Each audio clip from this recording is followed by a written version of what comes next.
Hello everybody, and hope you're having a great day. For this video, I'm going to show you how to create a new menu. So let's go over to the left and click on Content, and then Menus and Navigation.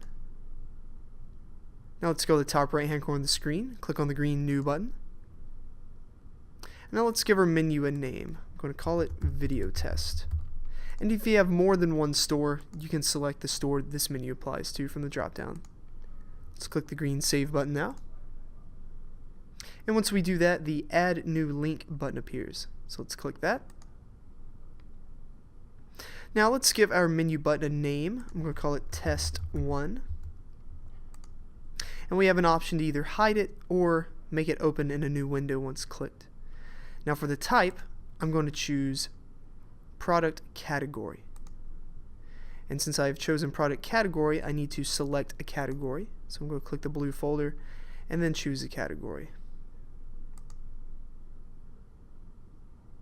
Now let's save the menu. And say I want to make a drop-down menu. Click Add New Link again. I'm going to name it Test 2. And I'm going to make this a blog, and I'm going to choose Our Blog as the title. So I'm going to save that. To make it a drop-down, I'm going to hover over the menu, left click and hold it, and then drag it towards the right until it indents underneath the Test 1. We see that little arrow indicating that it is in fact a drop-down menu.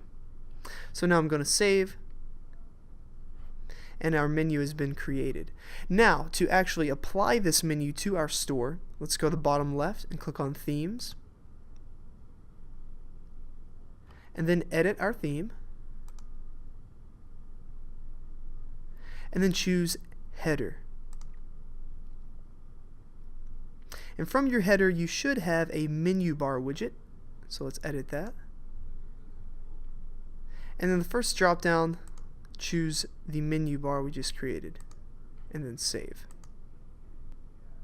So now if we preview our store, we have our drop down menu we just created.